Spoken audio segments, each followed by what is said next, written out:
Hello, amazingly beautiful beings of light. I am Beanie, and today I want to talk to you about perception. Now, I am sure I've talked about this before. I know I always talk about it with my clients. Why? Because our perception is our truth, really. However we see anything is how it is for us. And I always use the example of, how do you tell someone who's colorblind that your version of blue is blue? Or how do we know that blue and green are blue and green? And it's only because we got told that. So that's our perception that that's what it is. But a colorblind person would think it was something different. Just don't drive in a car with them as they go through traffic lights. However, back to perception. And I know I've spoken about it before, and I know I've spoken about it a lot. And obviously, like I said, I use it as examples. However, I've had a massive revelation in the last 2 days, which is really kind of hysterical, really, because I have probably known it, but something's dropped for me, and I've seen it so clearly that it's continued a journey of healing that I didn't think that was necessary to do or that was even there. However, this last thing has come up to enhance my perception about my perception, which in turn makes me realize that an event in my life. Okay, so for many years I had a perception. No, I didn't have a perception of something. There was an event that occurred in my life, and we're going to call it an event because it's a story, it's a situation that occurred, and it had a dramatic effect on me.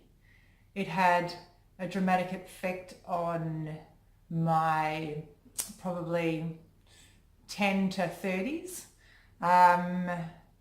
And it's been profound in my healing, really. I'm incredibly grateful for it, because if I hadn't have experienced all that, I wouldn't, well, maybe not, but I don't know that I would be as helpful to other people in healing if I hadn't have had all of those experiences myself. However, what has come to me in the last few days is that the actual situation itself that was the catalyst for the next 20 years of my life wasn't the most traumatic thing that could happen to someone. And yes, we can involve age, and we can involve, maturity of the mind and things like that. But what I realize is the power of the mind afterwards that got so out of control, it created an avalanche of emotional upheaval, fucked upness, confusion, distortion. It was horrendous. Like, when I look back at it, it was really traumatic for me as a 20-year period of my life, until I realized that I could change it and started to do the healing towards it.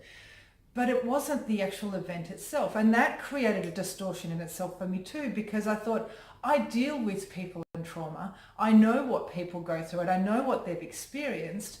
I don't think that my experience is really that big a deal. However, all of these things happen, so it must have been. And yes, the situation shouldn't have occurred, and it wasn't necessarily okay, but it was part of my lesson, and it was part of my journey. And like I said, I'm eternally grateful for it. So I'm not brushing it off. I'm just recognizing that I actually don't have a distortion about whether it was enough to make me traumatized or not enough to make me traumatized. I am just sitting in this strong awareness of how my mind had created one story after another story, molded those stories together to create another story, and then continued with the story until by 14, I was an anxious mess. I couldn't concentrate in school. I wasn't available to myself or anyone else, because I was literally outside of myself. It was the only way to cope with this turmoil. Like, it was snowballing out of control. I was obsessive compulsive. I had to check switches. I had to check kettles, all of that stuff. I had to wash my hands profusely.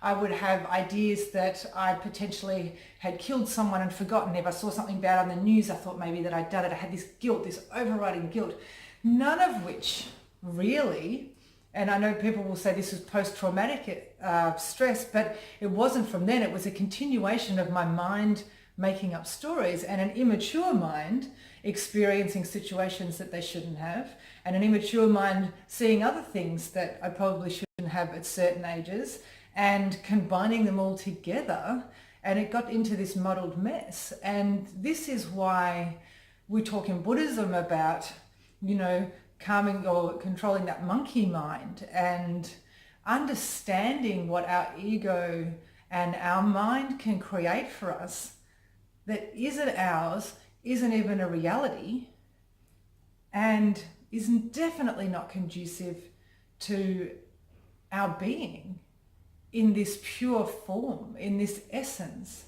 And I understand that we have our path, or I believe that we have our path and our journey. So I understand that it was all perfect and it's all played out, and I'm getting it now exactly as I should. But I thought it was important to share it so you can understand if you're having some issues and your mind is running out of control and you don't feel very good because your emotions are taking over, your overwhelm is too much, your worry is overwhelming, which goes back to overwhelm, and it just cycles around in these ideas and perceptions, and then that actually not even realities, by creating more and more and more. So bring it back, take a deep breath and bring it back and ask yourself, where did this even start? And do I need to feel this way about it? Like, is it conducive to my understanding this better?